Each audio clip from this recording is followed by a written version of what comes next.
నమస్తే. ఈరోజు మన స్టూడియోలో ప్రముఖ వేదిక్ యాస్ట్రాలజర్ గోనుగొంట్ల సురేష్ బాబు గారు ఉన్నారు. గురుగారితో మాట్లాడదాం. గురుగారు నమస్కారం. నమస్కారం అండి మణికంఠ గారు. గురుగారు, మార్చి నెల 2025 తులారాశి వారికి ఎలాంటి ఫలితాలు పడబోతున్నాయి? ఎలాంటి రెమెడీస్ చేసుకుంటే బాగుంటుంది అంటారు? సో తులారాశి కనుక మనం చూసుకుంటే వీళ్ళకి ఇందులో ఫస్ట్ నక్షత్రాలు కనుక చూసుకుంటే 3, 4 పాదాలు, స్వాతి 1, 2, 3, 4 పాదాలు, విశాఖ 1, 2, 3 పాదాలు అంతా కలిపి మనకి తులారాశిలో ఉంటాయి.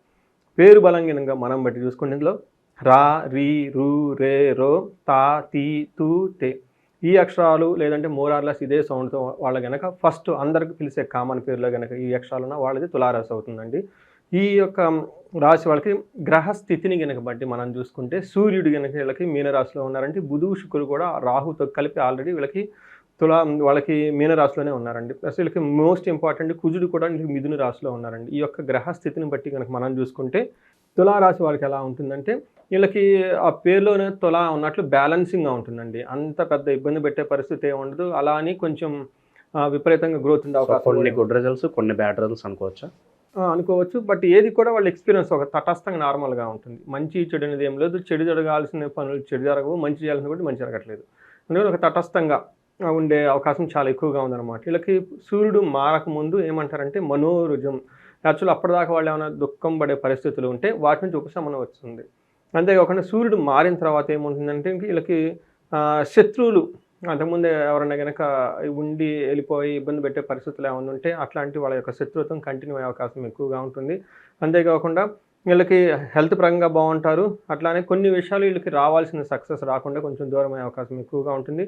కొంచెం ట్రబుల్స్, విపత్తులు అంటారు కదా, అట్లా వీళ్ళకి ఏమైనా జరిగే అవకాశం ఎక్కువగా ఉంటుంది శుక్రుడు వల్ల. అంటే ఒక రకంగా చూడాలంటే వీళ్ళకి మంచి జరగాల్సినవి మంచి జరగటం లేదు, చెడు జరగాల్సినవి కూడా చెడు జరగట్లేదు. ఒక రకంగా చూసుకుంటే మామూలుగా నార్మల్గా తటస్థంగా ఉంది అని ఒక సాధారణంగా ఉందని మనం చెప్పుకోవచ్చు.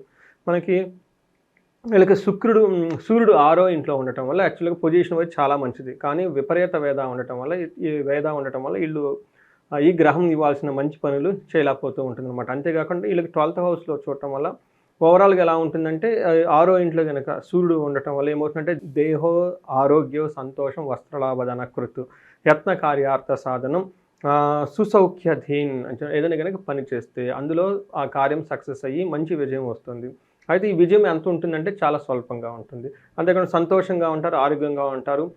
ఓవరాల్గా కనుక చూసుకుంటే ఒక హై లెవెల్గా పాజిటివ్ కాకుండా కొంచెం బాగా పాజిటివ్ సైడ్ ఉంటుంది. అంటే తటస్థంగా ఉండటం లేదంటే కొంచెం పాజిటివ్ సైడ్ మంచిగా ఉండే సైడ్ ఎక్కువగా ఉండే అవకాశం ఎక్కువగా ఉంది. లాస్ ఆఫ్ సెక్సువల్ ప్లెజర్స్ అంటే వాళ్ళు కనుక ఇవి ఏమంటారు కొంచెం సుఖాలు వాటికి సంబంధించిన విషయాల్లో అంత ఇంట్రెస్ట్ లేకుండా దూరంగా ఉండే అవకాశం ఎక్కువగా ఉంటుంది అనమాట.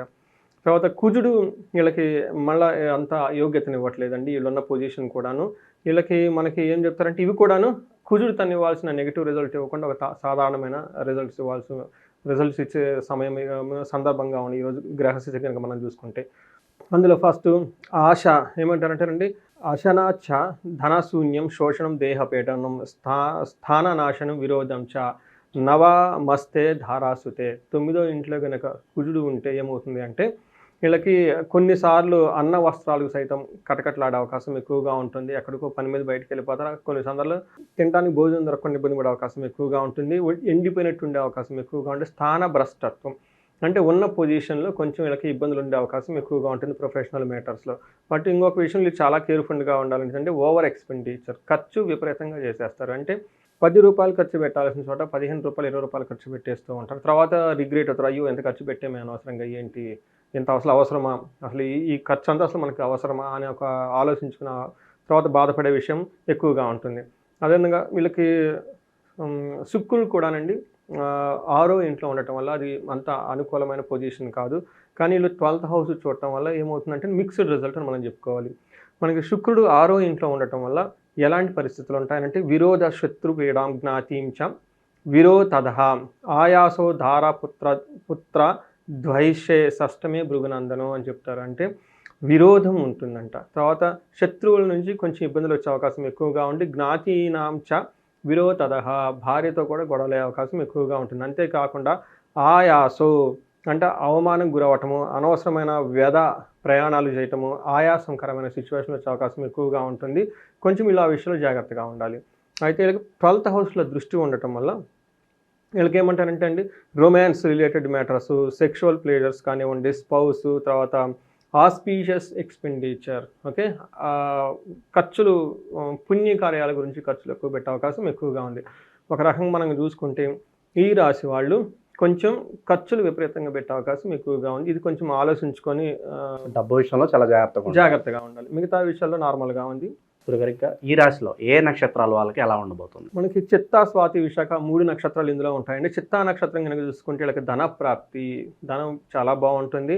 తర్వాత రాజ్య లాభము, వీళ్ళు కనుక ప్రమోషన్స్ వచ్చే అవకాశం ఎక్కువగా ఉంది. 2 విషయాల్లో చాలా కేర్ఫుల్గా ఉండాలి. భయం, రోగము, అతి భయము, వీళ్ళకి హెల్త్ కాంప్లికేషన్స్ ఉండే అవకాశం ఎక్కువగా ఉంది. అంతేకాకుండా అతిగా భయపడే సిచ్యువేషన్ కూడా వచ్చే అవకాశం ఎక్కువగా ఉంది. తర్వాత స్వాతి నక్షత్రం వాళ్ళు కనుక చూసుకుంటే వీళ్ళకి ఒక్క విషయంలో బాగుంది, 3 విషయాల్లో చాలా ఛాలెంజింగ్గా ఉంటుంది. ఏ విషయంలో బాగుంటుందంటే ధన ప్రాప్తి, ధనం మాత్రం చక్కగా వచ్చే అవకాశం ఎక్కువగా ఉంది. వీళ్ళకి కుజుని వల్ల అతిగా భయపడే అవకాశం ఎక్కువగా ఉంటుంది. బంధనము, బంధించబడినట్లు ఉండే అవకాశం ఎక్కువగా ఉంటుంది. రోగము, హెల్త్ కాంప్లికేషన్ కూడా ఉండే అవకాశం ఎక్కువగా ఉంది. విశాఖ నక్షత్రం వాళ్ళకి ఒక్క విషయంలో చాలా పాజిటివ్గా ఉంటుంది, 3 విషయాల్లో ఛాలెంజింగ్గా ఉంటుంది. ఎక్కడ ఛాలెంజింగ్ అంటే అతిగా భయపడే ఆలోచన ఎక్కువగా ఉంటుంది, బంధనము, బంధించబడినట్లు ఉండే సిచ్యువేషన్ ఎక్కువగా ఉంటుంది, భయపడే సిచ్యువేషన్స్ కూడా ఎక్కువగా ఉంటుంది. సో ఈ విషయాలన్నీ మనం చూసుకుంటే విశాఖ నక్షత్రం వాళ్ళకి కొంచెం మైల్డ్ ఫీవర్స్ లాంటి, బాడీ హీట్ చేయటం కానీ, జ్వరం కానీ వచ్చే అవకాశాలు ఎక్కువగా ఉన్నాయండి. మిగతా అయితే ఇంకా వేరే ఎక్కువగా ఏమి లేదండి. ఒక రకంగా చెప్పాలంటే సామాన్యంగా, సాధారణంగా ఉండే మంత్ వీళ్ళకి తులారాశి వాళ్ళకండి. గురుగారు, ఇంకా మెరుగైన ఫలితాలు పొందడానికి మంచి రెమెడీస్ ఏమైనా ఉంటే తెలియజేయండి తులారాశి వారి కోసం. వీళ్ళకి ధన ప్రాప్తి చక్కగా వచ్చే అవకాశం ఎక్కువగా ఉంది. గ్రహాలు సపోర్ట్ చేస్తున్నాయి. ఇంకా వీళ్ళకి ఏదైనా ఎవరికైనా కనుక ధన ప్రాప్తి, ధనం ఎక్కువగా కనుక రావాలనుకుంటే కుబేరు పాశుపతం చేయించుకున్నా, లేదంటే శ్రీ సూక్తంలో సంపుటీకరణ చేసి శ్రీ మహాలక్ష్మి విశేష హోమం చేయించుకున్నా కానీ వీళ్ళకి ధన ప్రాప్తి వచ్చే అవకాశం చాలా ఎక్కువగా ఉంటుంది. అంతేకాకుండా వీళ్ళకి రాజ్య లాభము, కొంతమంది ఖచ్చితంగా రాజ్య లాభం వచ్చే అవకాశం ఎక్కువగా ఉంది. ప్రమోషన్స్ వచ్చే అవకాశం ఎక్కువగా ఉంది. తర్వాత మనకి కొంతమంది సీనియర్ లెవెల్ మేనేజర్స్ ఉంటారు. లేదా మనకి రాజ్య లాభం అంటే ఏ విధంగా తీసుకోవచ్చు గురుగారు ఇక్కడ? కరెక్ట్గా మంచి క్వశ్చన్ అడిగారండి. ఇది రాజ్య లాభం, రాజ్యాలు ఏమి లేవు, చూసిన వాళ్ళకి కొంత అనుమానం ఉంటుంది. కరెక్ట్ అండి.